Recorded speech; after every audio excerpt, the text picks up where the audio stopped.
Hi guys, in this video we are going to see the working of satellites. Before we get into the video, I would like to say few things. The first one is that in my previous video we discussed about Starlink and I had asked a question to my viewers. However, in the end I had answered it, but I did not explain. So in this video I will explain the answer along with the topic. The second one is that we hear lots of news about rockets and their satellite launches, but we never see how it works. Due to this, I thought of explaining the working of satellites. To watch my previous video, click on the I button. Now let's get into today's topic and see the working. Satellites play a major role in our day-to-day life. There are approximately 4,900 satellites orbiting our planet. Out of this, approximately 1,900 satellites are still active. The satellites always stay in a particular orbit, and the balance is due to the gravitational pull and the centrifugal force. These two play a major role for balancing the satellites in its orbit.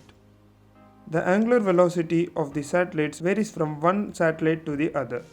This is decided by the force balance equation. Once the satellite is deployed, the required speed is given to balance the above mentioned two forces. The satellites that are near the Earth require more speed to resist the gravitational pull of Earth than those that are far away. As the resistance in space is too less, the objects will always be in the same speed and same orbit unless it's acted with a higher force. So due to this, the satellites once launched into a particular orbit with a particular speed will also remain in the same orbit with the same speed unless additional force is provided. The satellites are always maintained in any one of the three orbital states. The first one is the low Earth orbit (LEO). The second one is the medium Earth orbit (MEO). And the last one is geosynchronous Earth orbit (GEO). I said 3 satellites are sufficient to cover the Earth in my previous video, and this is done by having all those in GEO. Each covers an angle of 120 degrees, and having all 3 together will cover the whole Earth as 120 cross 3 is 360. But if anyone thought 24 satellites, then even that is correct. But this cannot be done in GEO. Instead, it must be done in MEO. In fact, GPS is one of the best examples for MEO based satellites. If we take LEO into consideration, then we need 66 satellites to cover the whole Earth. Remember that the nearer the orbit for the satellite is, the less area will be covered by the satellite on the Earth's surface. That is why Elon Musk needed 12,000 satellites to cover the whole Earth. All the satellites will always be within these 3 orbits. Further, there is a space called Van Allen belt. This place is full of high energetic charged particles. This will lead to the damage of the electronic section of the satellites. Due to this, the satellites aren't mostly sent to that region. Out of those 3 orbits, the decision will remain on the application that must be performed by the satellites. For example, if the satellite is going to be used for weather forecast, phone calls, etc., then LEO is preferred. This is because LEO is at the altitude of 160 to 2000 kilometers. Similarly, the GPS uses MEO. This is at an altitude of 2000 to 35,700 kilometers. Further, the satellites in this orbit revolve at high speeds. In fact, this is one of the reasons that the GPS we use sometimes fail to calculate the positions accurately. Considering GEO, these are used for broadcast purpose. These are at the heights of 35,786 kilometers and rotate at the same angular speed as of Earth. So the satellites also take exactly the same time to complete one rotation, that is 23 hours 56 minutes and 4 seconds. In the GEO, there is a special place called geostationary belt. In this place, the satellites remain stationary with respect to the Earth. Due to this, these are used to broadcast data as the angles of the receiver satellites need not be adjusted each time. and can be fixed at a particular angle. The satellites in the GEO are mostly managed by an organization called ITU, that is International Telecommunication Union. As the Geo orbit is too far from Earth, each satellite covers one third of the Earth's surface. This is the reason that we need minimum of 3 satellites to cover the Earth.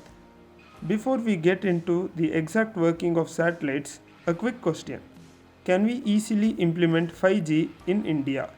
Let me know your answers down in the comment section, or you can poll your answer by clicking on the I button on the top right corner of the screen. The answer and the explanation will be done in my next video. Do subscribe and press the bell icon to not miss that video. Now getting back into the working of the satellites, let's see the components needed for a satellite. The transponders are one of the most important and required component. The function of the transponder is to change the frequency of signals received. Then after receiving, remove the noise signals in it and finally amplify the signal power. In the Ku band, the transponders convert 14 GHz to 12 GHz. For those who don't know what Ku band is, a quick explanation. It's one of the frequency band among many. It is defined by IEEE and ranges from 12 GHz to 18 GHz. It is mostly allocated for all sorts of satellite communications. So getting back to transponders, a satellite can have 20 or more transponders, and the power for this is given by the solar panels and batteries.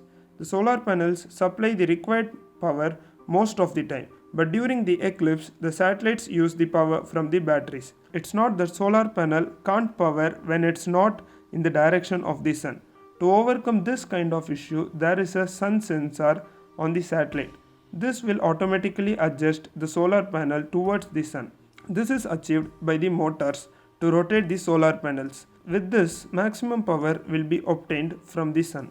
To receive the signals, the satellites most commonly use reflector antennas. These reflector antennas redirect the radio frequency RF signals to the transponders. Sometimes the satellites may move away from the particular orbital position. This may cause signal issues or even lead to satellite loss. So to avoid this, we use the apogee and perigee kick motors. This will help to align into the orbit. The apogee and perigee kick motor consists of thrusters. These are fired to move the position. These are also used to avoid collision in space. The fuel needed are saved in the tanks of satellite body. All these movements are monitored from Earth station. Even the speed and the health of the satellites are also monitored. These are done by the help of TTC, that is tracking, telemetry and control systems. Once the lifetime of the satellite nears to the end, it is sent to a distance far away from GEO using the thrusters. The place where these satellites are sent are called as graveyard orbit. A satellite used for GPS has different components. They have an atomic clock and the antenna. The atomic clock maintains the exact time using the meridian clock, while the antennas run on the L band. Just like the Ku band, even this is one of the frequency. It ranges from 1 GHz to 2 GHz. All the satellites are mostly covered with a thin gold cover. This is made up of polyimide or polyester and coated with aluminium. This is done to protect the internal components of the satellite from high temperatures and solar radiations. That's it for now. Meet you all in my next video. Thanks for watching this. If you like this video, hit that like button, do share it with your friends and comment down on what topic we need to speak next. Don't forget to subscribe to my channel and press that bell icon to get instant notification whenever I release a new video. Until then, don't forget to think big.